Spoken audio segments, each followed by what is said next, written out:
Il y a eu des observations d'OVNI, des rencontres, des visites, des enlèvements, etc. Depuis le tout début de l'histoire, l'humanité elle-même a été semée ou est arrivée sur Terre dans un prétendu OVNI, comme l'indique clairement l'information dont je dispose. Au début, tout ce qui tombait dans ce groupe de phénomènes était attribué aux dieux, aux démons, aux fantômes et à la sorcellerie, car comme je l'ai dit auparavant, chaque personne ne peut expliquer son monde qu'avec les informations, les accords de perception et tout cela dans le cadre de sa propre compréhension, et tout ce qui est en dehors de cela ne peut tout simplement pas exister. La même chose se produit ici avec ce prétendu phénomène d'OVNI, que lorsqu'une observation impliquant un engin se produit, il ne s'agit que de personnes observant un aéronef avancé en dehors de leur compréhension et des accords de perception de la matrice, aussi mystifiant que serait un simple Cessna 172 il y a seulement quelques centaines d'années. C'est leur vision du monde qui entre en conflit avec l'existence d'un engin qui ne devrait pas exister, et non le phénomène lui-même. On dit que les visites extraterrestres ont commencé à se produire en beaucoup plus grand nombre depuis la détonation de la bombe atomique, en 1945, en raison de ses implications dangereuses évidentes. Nous ne remettons pas cela en question, cela semble logique même si nous avons de sérieux doutes sur l'utilisation de l'énergie nucléaire pour des dispositifs explosifs. Mais à mon avis personnel et avec toutes les données non humaines dont je dispose, l'augmentation drastique des observations d'OVNI et des cas avait beaucoup plus à voir avec deux choses. D'abord avec la Seconde Guerre mondiale en tant qu'événement global, car elle était très notoire pour son étendue et sa cruauté, et deuxièmement avec l'avancée et l'expansion des communications mondiales à partir des années 1950 et au-delà, rendant beaucoup plus facile pour les gens du monde entier de simplement découvrir ce qui se passe autour du globe. Avec cela, logiquement, les pouvoirs en place, la cabale et ses contrôleurs ont vu la nécessité de contenir et d'expliquer tous ces incidents pour ne pas perturber le statu quo. Avant de continuer, je dois clairement dire que le prétendu phénomène des OVNI n'est pas seulement causé par les technologies avancées des vaisseaux spatiaux, mais aussi par une très grande variété de choses qui incluent également des créatures interdimensionnelles, des perturbations énergétiques, des malentendus simples, et ainsi de suite, et je suis parfaitement conscient de tout cela. Je sais que tout ce qui se trouve là-bas n'est pas extraterrestre, paranormal ou même quelque chose de concret, car je suis conscient que plus de 95% de tous les cas sont des canulars ou des choses mal identifiées. L'hypothèse générale des gens selon laquelle la population humaine dans son ensemble détient toute la vérité et tout ce qui est à connaître est l'un des plus grands problèmes auxquels l'humanité est confrontée de nos jours. Comme je l'ai expliqué dans ma vidéo précédente, les gens auront tendance à croire n'importe quoi et n'importe qui ayant une sorte d'autorité officielle sur ce qui ne rentre pas dans leur propre perception. Au moins depuis les années 1940, les agences gouvernementales travaillent dur pour guider et contrôler la perception du public sur les phénomènes OVNI, et l'une de leurs opérations les plus connues pour y parvenir est le projet Blue Book.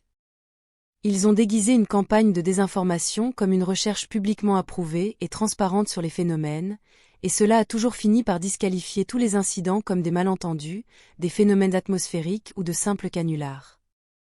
Rien n'a changé de nos jours, rien, ils contrôlent toujours tout ce qui concerne les extraterrestres et les phénomènes OVNI, maintenant plus que jamais, car avec l'avènement d'Internet et avec l'augmentation drastique des télécommunications mondiales, tout le monde a un téléphone portable pour regarder des vidéos et des actualités, ainsi qu'une caméra décente en plus. Ils doivent donc contrôler la perception du public à tout prix et aujourd'hui, ce qu'ils utilisent le plus c'est de permettre la création de groupes de recherche sur les phénomènes OVNI socialement validés et bien organisés, ou de les créer délibérément, puis de les infiltrer avec des personnes payées et formées pour guider la perception humaine. Ils utilisent même des psychologues professionnels pour savoir quoi dire quand et comment exploiter les faiblesses du public à leur avantage. À tel point qu'aujourd'hui, je sais même qu'au moins l'un de ces groupes a été spécifiquement créé pour discréditer et disqualifier mes groupes, les informations tégétiennes et soiruniennes, en plaçant toujours des informations contradictoires aux nôtres et en nous dénigrant également. Mais vous qui écoutez êtes les seuls à devoir voir que nous n'attaquons personne, moi encore moins, ils vont à leurs affaires et je vais aux miennes. Vous pouvez voir qui est qui là-bas, et clairement, je comprends leur point de vue et d'où ils viennent, ainsi que leurs intentions et motivations, mais ils ne comprennent pas les miennes. Tout le monde dans ces groupes de recherche officiels, où les personnes respectées et célèbres dans ces sujets, n'ont pas de mauvaises intentions, et j'en respecte même plusieurs.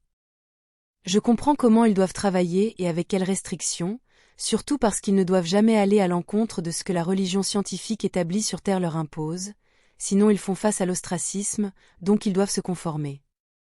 Ensuite, nous avons un autre groupe de chercheurs de moindre importance, qui font de leur mieux pour être respectés par leur grande communauté d'OVNI et qui suivent et répètent ce que les plus grands disent sans poser de questions.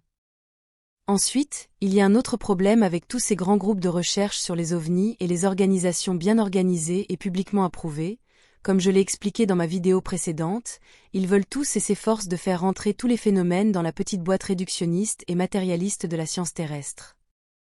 Et si vous avez vu ma dernière vidéo sur le problème de la science sur Terre, vous vous souviendrez que ce n'est pas vraiment de la science, c'est une religion dogmatique établie, donc et par conception, presque rien en rapport avec les phénomènes ovnis et extraterrestres ne sera jamais pris au sérieux, ou considéré comme quelque chose de prouvable et encore moins accepté comme une réalité.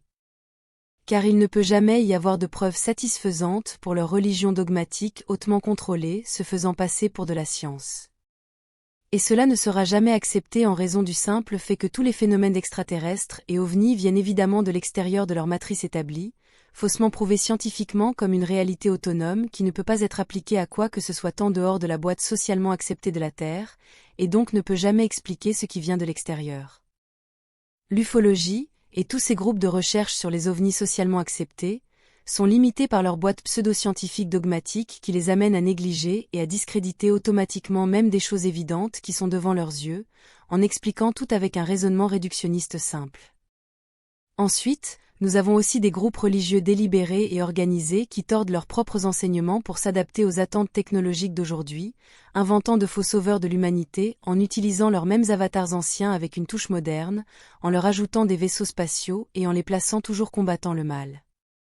Tout ceci reflétant une claire dualité basée sur une fausse réalité, qui n'est qu'un reflet de leurs propres limitations spirituelles et intellectuelles.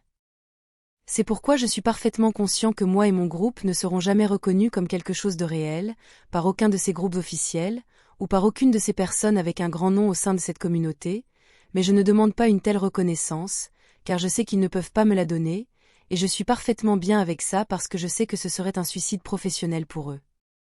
Ils peuvent dire qu'il n'y a pas de preuves, mais il y en a, et beaucoup, et encore plus sera lentement filtré vers vous tous, et je ne veux pas dire seulement des mots, et des vidéos YouTube, mais ces individus et organisations officiellement nommés et contrôlés par des agences à 3 lettres ne pourront jamais les voir.